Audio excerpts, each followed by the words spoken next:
Bom, gente, já faz um dia, já faz alguns dias que eu tô planejando fazer esse vídeo. E, enfim, tô sempre demorando, apesar de eu ter gravado outros e ainda não ter postado aqui no YouTube. Eu tava pensando já em fazer esse vídeo aqui há muitos dias. A gente vem lendo livros, vem observando o que está acontecendo atualmente no Brasil e no mundo. E a gente começa a ler e ouvir alguns podcasts, os livros, a gente começa a lembrar de alguns textos e começa a juntar umas coisas com a outra, porque se tem uma coisa que o sistema atual faz é dividir. Ele corta em milhões de pedaços, vários e vários, até você ficar perdido no sistema, nas distrações e no pão e circo que eles mesmos geram para afastar mesmo. A pessoa não tem entendimento. Então, é só um trecho, é só uma parte de alguns livros, a outra parte que se refere à Bíblia. E aí eu mesclei tudo e vou passar nesse vídeo que eu vou fazer para vocês. Mas o assunto principal desse vídeo é como temos toda a certeza que a volta do Senhor Jesus Cristo está muito próxima. Bom, primeiro eu vou começar aqui por 2 Pedro, capítulo 3, quando o apóstolo fala assim, no versículo 8: Mas amados, não ignoreis uma coisa, que um dia para o Senhor é como 1000 anos, e 1000 anos como um dia. E essa mesma afirmação está aqui no Salmos 90, também tem essa mesma afirmação. Aqui, ó. Salmo 90, capítulo 4, versículo 4. Porque 1000 anos são aos teus olhos como um dia de ontem que passou e como a vigília da noite. É interessante porque quando é, a gente lê os evangelhos, a gente consegue ver que o Senhor Jesus, no terceiro dia que ele ressuscitou. Só que hoje ele está com Deus, ele está em cima, né? No tempo lá que ele ressuscitou aqui na terra, ou seja, no terceiro dia. E levando em consideração o que está escrito em Eclesiastes, que nada é novo debaixo do sol, assim como ele está, a gente vai começar ainda o terceiro dia, né?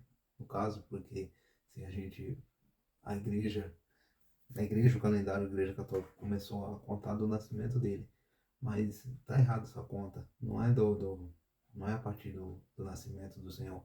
É a partir do momento que ele fala tá consumado. Que ele encerra a missão lá dele, a missão que ele foi destinada por Deus para ele fazer.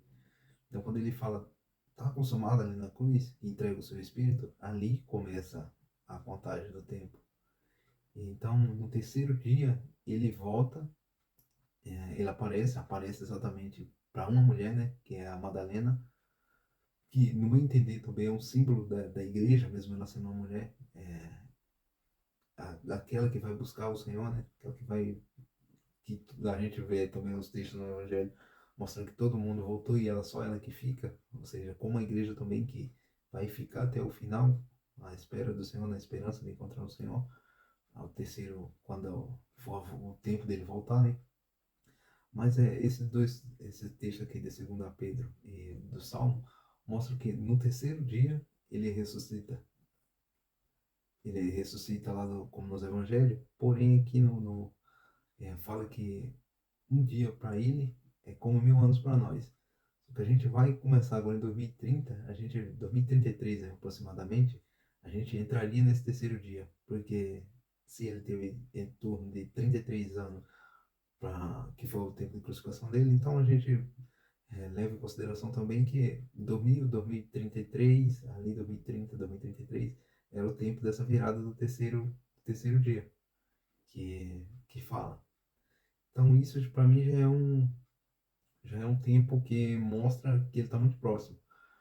Agora também, o que dá também aos passos de que a gente está observar já nesses últimos dias é também as formas com que todos os impérios caíram. Todos os impérios caíram do mesmo jeito, a degeneração da sociedade, das pessoas, como sempre foi em todos os impérios, o declínio deles estava acontecendo novamente, está acontecendo no nosso Brasil, no mundo inteiro, o que também mostra que não é degeneração normal como foi em outros tempos, que era só de um de uma determinada região, né, que aquele império dominava, mas sim da sociedade toda, o ser humano no geral. A imoralidade, o abandono de Deus, e isso a gente vê nos textos, vê na Bíblia e vê na história também. E tem um livro aqui que eu já li, e eu vou dar. Ele tem mencionado na Bíblia duas vezes. É o livro, esse livro aqui, ó, livro de Jazar, que ele está todo mencionado em Josué 10:13 e em Samuel, 2 Samuel 1:18. E esse livro, vou abrir aqui ele para vocês, ele mostra,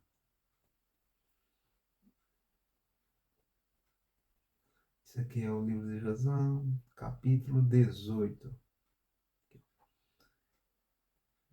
É, eu vou ler esse capítulo 18 e aí a gente vai mesclar com o que está acontecendo no atual e com os outros vídeos que eu vou mostrar em seguida para vocês. É, capítulo 18, e Abraão, que é Abraão, levantou-se e fez tudo o que Deus lhe ordenara, e tomou os homens de sua casa e os comprados com o seu dinheiro, e os circuncidou, como o Senhor lhe havia ordenado.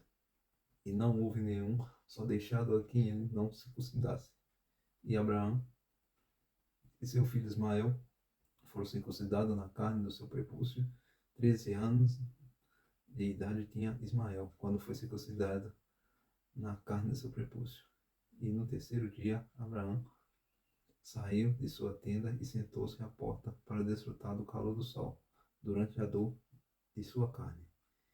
E o Senhor lhe apareceu na planície de Mane e enviou 3 de seus anjos ministrantes para visitá-lo, e ele estava sentado à porta da tenda, e ergueu seus olhos e viu, e eis que 3 homens vinham de uma distância, e ele se levantou e correu a encontrá-los.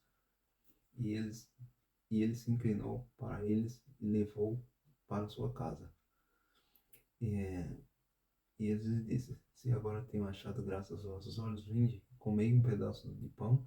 E ele insistiu com eles. E eles se recolheram, e se lhe deu água e lavou seus pés. E os colocou debaixo de uma árvore à porta da tenda. E Abraão correu e apanhou um bezerro tenro e bom, e apressou-se a matá-lo, e deu ao seu servo Eliezer para se vestir. E Abraão foi até Sara dentro da tenda e disse: Prepara rapidamente 3 medidas de boa farinha, amassa e faz os bolos para cobrir o pote que contém a carne. E assim ela fez. E Abraão apressou-se e trouxe diante deles manteiga e leite, carne de carneiros, e deu diante deles para comer antes que a carne do bezerro estivesse pronta o suficiente. E eles comeram.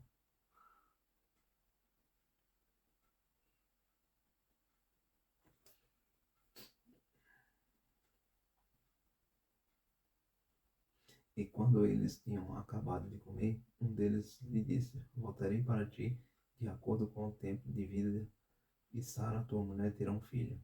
E depois disto, os homens partiram e seguiram os seus caminhos para os lugares aos quais eles foram enviados.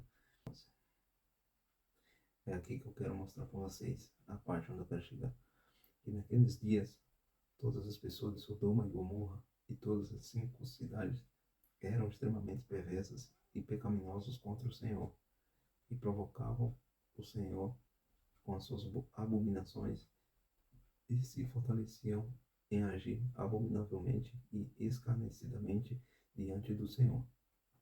E suas maldades e crimes eram naqueles dias grandes diante do Senhor, que eles tinham em sua terra um vale muito extenso, cerca da metade de um dia de caminhada, e nele havia fontes de água e uma grande quantidade de pastagem em torno da água. E todas as pessoas de Sodoma e Gomorra iam lá 4 vezes ao ano, com mulheres e crianças e todos os seus pertences, e ali eles se divertiam com tamboris e dança. Aqui vamos dar um passo aqui.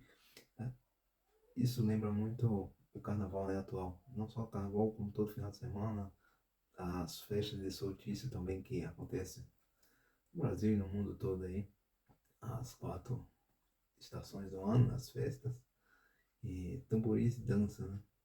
E se divertiam, né? Festa da carne.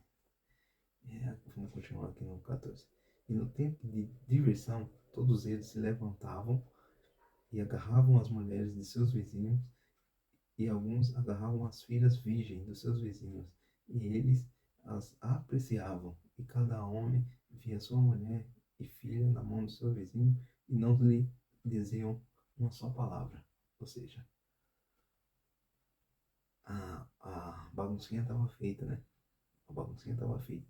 Também não sabia nem se era, é, dependendo do quanto tempo, não sabia nem se os filhos eram deles mesmo, né? Mas enfim, todo mundo participava da bagunça, e eles levavam suas filhas virgens para esse lugar, porque eles já tinham isso na mente que era normal, e aquilo era para ser feito mesmo, né? Como a gente vê também atualmente. É esses dias ainda, né? Esses dias atrás a gente estava ouvindo aí falar do Felca, o vídeo que o Felca fez sobre a adultização de crianças. E, querendo ou não, isso é culpa dos pais, né? Isso é culpa dos pais, e largar a mão largar a mão daquilo que Deus preparou e deu aos pais, a guarda e os cuidados dos seus filhos, e os pais simplesmente pegaram e eu quero curtir a vida e deixar os filhos para o Estado cuidar. Mas enfim, isso também é tema para outro vídeo, mas a gente vê que a culpa principalmente disso aí é dos pais, e os pais acham isso normal porque para eles está tudo bem. Os pais têm, o Estado que tem que cuidar da educação das crianças. Então, levando em conta isso, faz sentido cada vez mais os filhos ver os pais não como um maior laço de família, mas sim como um infortúnio, né? Com o passar do tempo. Talvez o cara só pense em ficar com os pais mesmo por causa do dinheiro, que talvez um dia venda uma casa, venda os bens, e aí fica para ele. Então, não é à toa que a gente vê pais matando os filhos, ou filhos matando os pais por causa de herança, né? Porque se não tem amor, não foi ensinado, foi largado, né? Então a gente vê já esse negócio de pegar aquilo que é mal, aquilo que é maligno, e normalizar. E a gente vê muito isso na situação atual, tipo, acontecer isso de crianças em baile, crianças em escola, crianças em muito lugar, a pessoa não junta crianças do sexo masculino com crianças do sexo feminino. E com a adultização e com a internet, o advento da internet também, hoje tem muito acesso a muita informação boa, mas você acha que uma criança num país como esse, que só ensina que não, muitas das vezes o que não presta, você acha que não vai incitar cada vez mais os jovens a entrar para o mundo do crime, a ser famílias degeneradas, a ter laços cortados com a família, a entrar num mundo perdido aí? Porque cada vez mais também tem um afastamento de Deus e a liberação. Eu posso fazer o que eu quiser, meu corpo, minhas regras, né? Só que é isso. Quando a gente acredita que a gente é digno da liberdade, sem responsabilidade, é o caminho exatamente que Satanás ofereceu a Eva. Ser igual a Deus, né? Só que isso é impossível. Isso não pode existir, porque Deus, ele abriu mão da liberdade quando ele deu o livre-arbítrio a gente. Mas cabe a gente hoje não buscar a liberdade, mas sim a justiça de Deus, né? Mas enfim, aqui vamos continuar. E eu vou mostrar um vídeo para vocês, porque isso aqui foram dias antes de acontecer o fogo, o fogo lá em Sodoma foi destruído. E assim eles faziam desde a manhã até a noite, e depois voltavam para casa, cada homem para sua casa, e cada mulher para sua tenda, e de modo que sempre assim faziam 4 vezes no ano. Ou seja, né, o Império de Roma também foi assim, a Grécia também foi assim, né? A mulher podia fazer o que quisesse, simplesmente não valia a pena casar. Aqui eles não se chamavam de, de Maria, o homem voltar para sua casa e a mulher para a sua tenda. Interessante que não fala marido e esposa, mas é homem e mulher, né? Porque cada um fazia conforme eles queriam. Também, quando um estrangeiro chegava em suas cidades e trazia consigo mercadoria que havia comprado com vista a dispô-las ali, as pessoas dessas cidades se juntavam, homens, mulheres e crianças, jovens e velhos, e se dirigiam até o homem e tomavam seus bens à força, dando um pouco para cada homem, até que todas as mercadorias do estrangeiro havia trazido para aquelas terras tivesse acabado. Isso é o socialismo, né? Você tem, é mil agora, vamos dividir porque você tem muito e fulano não tem. Ou seja, trabalhar essas pessoas não queria. É, muita coincidência, né? Com os dias atuais. Socialismo aí, que as pessoas quer o dos outros, não quer trabalhar. Até o homem e tom, até o homem e tomava os seus bens à força, dando um pouco para cada homem e todas as mercadorias que os estrangeiros haviam trazido para aquelas terras tivesse acabado. E se o dono das mercadorias discutisse com eles, dizendo: que serviço é este que fizeste para mim? Então eles se aproximavam dele, um por um, e cada um mostrava-lhe um pouco que havia tirado dele, e o insultavam, dizendo: eu só tirei só um bocadinho de que tu me deste. E quando ele tinha ouvido isto de todos eles, eles se levantavam e partia deles, em tristeza e amargura de alma. Quando todos eles levantavam e iam atrás dele, e o expulsavam da cidade com grande barulho e tumulto.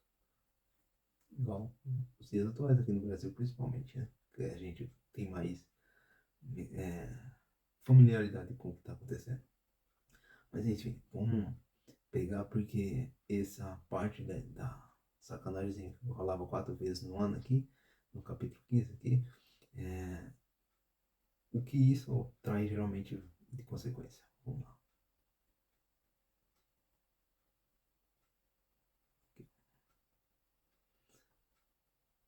Bom, esse aqui é um vídeo de um pastor. Eu não compartilho dessa ideia de um homem se intitular pastor. Acredito não, creio que, assim como o apóstolo Paulo fala, que os dons são dados por Deus e Deus não vai vir lá do céu e dizer: ó, esse daqui é meu pastor. Não. Esse é o pastor que eu designei para dominar sobre vocês, para ouvir ele que eu vou falar através dele, de forma alguma. Só o único que ele falou isso, e é até a última mensagem de Deus, que é: esse é meu filho amado, a quem ouvirás. Esse é o pastor, esse é o bom pastor. Foi esse que buscou e busca cada um de nós, não um homem. A gente vê as ações de um cara pastorear, é quando ele pega aquilo que Deus o deu e ele entrega isso em forma de palavra para exortar as pessoas, para ganhar almas para o reino de Deus, não colocar eu, pastor, como se fosse um ofício, porque pastor não é ofício, pastor é dom, e dom não, você não ganha sua vida com dom, ganha sua vida com ofício. Então, eu não compartilho dessa ideia de pastor, mas eu também sei que homens falam verdades, e muitos que, entre aspas, pastores, falam verdade, só que você tem que tomar muito cuidado com tudo que eles falam, porque nem todos falam verdade absoluta, e é exatamente isso também. A gente é uma igreja, igrejas são membros, e membros é a união do membro que um exorta, um leva uma mensagem, o outro fala das coisas que Deus revelou, e assim a gente aprende um com o outro, mas não colocar um acima do outro com o título de pastor. Nesse meu entendimento, eu acredito que o que esse Rogério aqui fala faz muito sentido, faz muito, é, faz muito sentido a gente levando em consideração a batalha espiritual atualmente e o que já aconteceu diversas e diversas vezes. Vamos lá. E existem muitos demônios, né, pastor? E cada demônio, ele age numa parte da vida da pessoa. Demônios são espíritos desprovidos de corpos, ligados a esses quimerianos do passado, esses seres mitológicos. Quando esses seres morriam, não foi Deus que fez eles, concorda? Concordo. Então eles não tinham... Por exemplo, um ser humano que morre no Senhor, a destinação deles hoje é o paraíso. Deus criou uma dimensão chamada paraíso, que quando o ser humano morre, ele vai para essa dimensão. Ponto. E esses seres que não foi Deus que criou, para onde que eles vão? É purgatório, alguma coisa assim? Que fala? Biblicamente. A Bíblia fala que é região desértica. A gente chama também, a mitologia popular chama também de Sete Além, chama de limbo, chama de um monte de coisa. Região desértica. É tipo um universo paralelo mesmo. Seria um universo paralelo do mal. Seria a zona fantasma do Superman. Essa... O Stranger Que Things. loucura. Verdade. Eu tenho que assistir essa série, não assisti. As pessoas não entendem isso. Isso criou uma dimensão paralela. Só que, para entrar aqui nessa dimensão, é por portais. Concorda? Estão numa dimensão. Zona fantasma, vamos colocar assim. Um lugar de aprisionamento. Só que eles conseguem, a Bíblia diz isso, né? Eles conseguem de alguma forma enxergar essa dimensão. Tá na Bíblia. São seres espirituais. E quando eles percebem que determinada pessoa ela continua em determinada prática, eles conseguem acessar e voltar para aquela pessoa. Como isso? Tem 3 coisas primordiais que abrem portais. 3. Abre essa fenda, traz aquele ser daquela dimensão para essa. Sexo ilícito.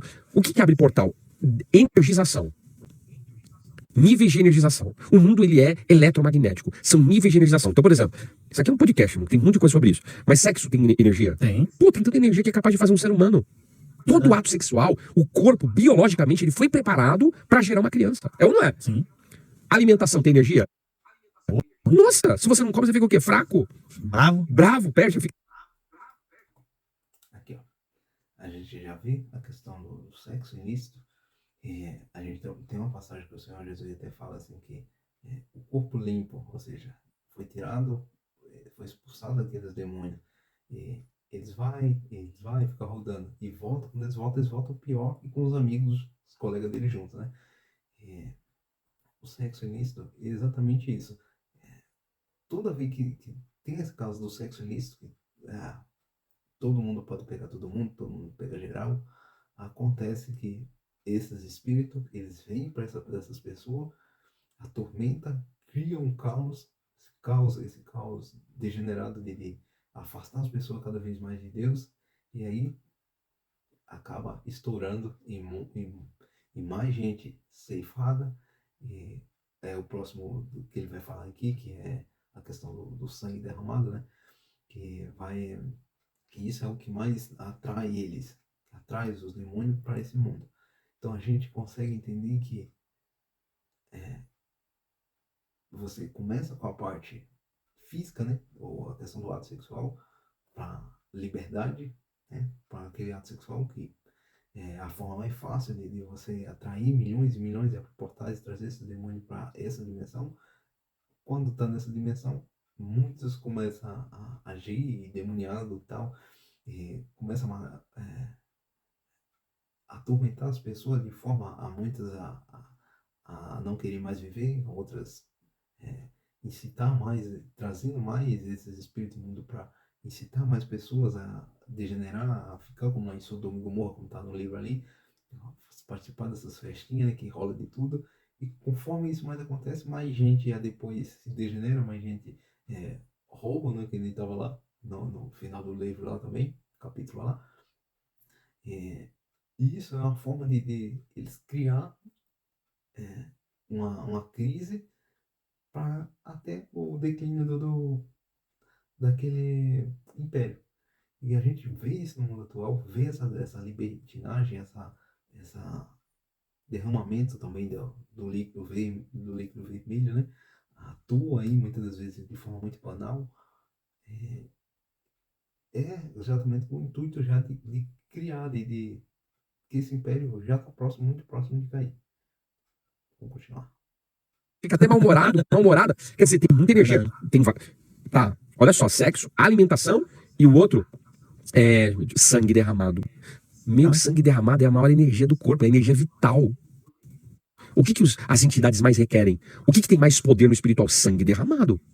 Sexo, energia. Alimentação. Vamos colocar assim, ó, energias por ordem: alimentação, sexo e derramamento de sangue. São os 3 maiores níveis de energia. Quanto mais o ser humano aplica isso de maneira torpe, mais energização é liberada e essas entidades conseguem sair da dimensão que estão para entrar nessa. Região desértica, limbo, chama do que quiser, sete além, toda essa raça aí. E entra pra cá. Quem tem visão aberta sabe do que eu tô falando. E eles vêm mesmo. E aquelas oferendas que eles fazem esses dias? Eu tava. Porque, bom, é isso. Agora eu vou te mostrar também um trecho aqui da história, né? Vamos lá. Isso aqui é a história da tradição ocidental, tem no YouTube, esse trechinho aqui da Idade das Trevas, que a gente vê também o final do Império Romano e a ascensão da Igreja Católica de dominar o mundo. No patamar político, lembrem-se de que o Império Romano Ocidental fora substituído por pequenos reinos bárbaros. Visigodos na Espanha, que por volta de 700 foram engolidos pelos árabes. Aqui já mostra, né, que o Império Romano estava decaindo, estava só decaindo, degenerando. Por quê? Porque já não havia mais ordem, todo mundo podia fazer o que quer. Então, conforme cada um fala o que quer e as pessoas não trabalham, porque é melhor você não trabalhar e ganhar dinheiro de forma ilícita, de forma que roubando, né? De forma que for, menos da forma de trabalhar, forma que Deus estabeleceu lá no Gênesis, que o homem do suor do seu rosto virá o seu pão. Sem isso, tá degenerado. Você pode ter dinheiro e emprestar, acho que você pode, mas até para você ter o dinheiro, você também tem que trabalhar. Ah, mas ganhou. Mesmo que o cara tenha ganhado, ele vai ter que estudar para ele não perder tudo. Porque se ele for uma mente fraca, ele perde tudo como muitos aí ganham milhões, ganham dessas loterias e depois de alguns anos tá na miséria pior do que não ter ganhando nada. Lombardos na Itália, francos e borgúndio na Gália, anglos e saxões na Inglaterra. Estes representavam o poder político organizado que havia na Europa. Todo o resto pertencia à Igreja Romana. A autoridade moral, o aprendizado, o prestígio do nome romano e a proteção das pessoas. Na sociedade cristã, as pessoas comuns procuravam o bispo em busca de liderança. Nesta época acontecia um processo de assimilação. Aqui a gente vê o Império já estava vindo pro saco, né? Mas a Igreja Católica resgatando. Ainda tem o prestígio e o verniz da sociedade romana mesmo, né? Do Império Romano. É a Igreja Católica mesmo que trouxe essa visão do que a gente tem até hoje do romano, do Império Romano. Os bárbaros foram convertidos ao cristianismo nos séculos V e VI, adquirindo uma fina camada de verniz romano, mas à medida que os bárbaros se convertiam, a igreja ficava cada vez mais bárbara. É possível notar isso na descrição que Gregório de Tours nos dá sobre como era no reino dos francos durante a segunda metade do VI século. Gregório, visto aqui num manuscrito iluminado do X século, era um homem de linhagem aristocrática gaulesa, um descendente de oficiais romanos, membro de uma dinastia de bispos. A história dos francos, pelo menos o que sabemos por Gregório, é um longo conto de estupro, assassinato e purgação. Filhos estrangulando as mães, mães jogando filhos no poço, pessoas chutadas ou queimadas até a morte num banquete amigável, esposas encorajando os amantes a assassinar seus maridos e depois assassinar as filhas, pois tinham receio que poderiam seduzir o mesmo amante. Entendeu? Entendeu o ciclo que acontece no final de todos os impérios? É isso. A família não vale nada. Bom, se você já não tem pai, não tem a tradição da família, de aquela ordem familiar, então vai se perdendo, vai se degenerando e acaba rapidamente. É nisso, cara, que estamos vivendo atualmente, né? Tá vendo guerras e rumores de guerra também. Fala que quando haverá, né? Guerras e rumores de guerra. Só que a gente nunca viu tantas, né? Guerra de narrativa. é guerra de tarifa, é guerra mesmo lá em alguns países, a Rússia, a Ucrânia, o Israel e outros países aí do mundo. É guerra de verdade contra mentira, guerra narrativa, né? Guerra de diversas formas. É, isso é exatamente para separar, para distinguir, para manter as pessoas sempre naquele medo, né? Também tenho, também sou contra isso de tudo ficar é, com medo que vai passar fome, vai isso, vai aquilo.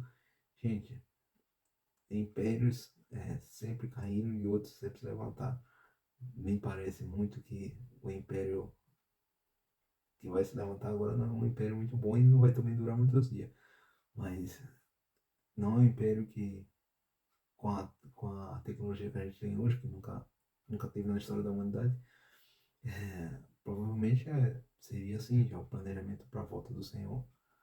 Mas a gente não sabe o dia, eu também não vou ficar aqui falando do dia, mas levando em consideração lá, passa a parte lá do João 2 Pedro 3, do Salmo 90, que um dia para Deus é como 1000 anos. E aí, aqui na terra, o Senhor ressuscitou no terceiro dia. E agora ele subiu aos céus. E aí a gente vai começar agora em 2030, que seria o terceiro milênio, né? 2033, 2035, ali a gente não sabe. Ali, enfim, 2030, 2035 seria o processo para o terceiro milênio, né? Porque se 33 anos ele viveu e nos últimos 3 anos o Senhor começou a pregar e foi esse período de pregação. Então, se ele morreu, no caso, 33 anos, seria agora em 2033, seria quando vai começar o terceiro milênio. Porque começa a contar, como eu falei, começa a contar não no momento que o Senhor Jesus nasce, mas sim no momento que ele fala, está consumado lá na cruz, e entrega o Espírito. Então a gente vê essa vai e volta do mundo que acontece, e a gente olha para a sociedade atual e a gente. As pessoas acreditam em cada coisa que, tipo, que acha que está seguro, que tá tudo certo. E a gente mora em cidade grande e a gente vê assim, meu, isso aqui, 3 dias sem o caminhão do lixo passar, 3 dias sem água, isso aqui vai virar um caos. Um caos, uma loucura que isso é louco. Você já me veio à mente também a parte do universo 25 lá dos ratos, né? Que também aquilo ali é uma forma de cientista mesmo, pessoal que estuda para fazer o mal. Eles fazem esses experimentos com ratos porque sabe que o que importa quando uma sociedade larga a mão de Deus, quando elas não se portam para Deus, elas vão agir igual animais mesmo. Não é à toa que o universo 25 é feito com ratos, tem outros experimentos aí feitos com animais, principalmente mamíferos, né? Mostrando exatamente que a imagem e semelhança de Deus que Ele colocou em nós, quando a gente o adora, é quando a gente o busca, e não quando a gente não é só nascer e crescer e se tornar um adulto que a gente tem essa imagem e semelhança de Deus. Então faz tempo já que, como eu falei, faz tempo que eu estou tentando gravar esse vídeo e trazer essa visão, e espero que vocês tenham gostado e irei continuar aí fazendo outros vídeos aí como esse e vamos em frente.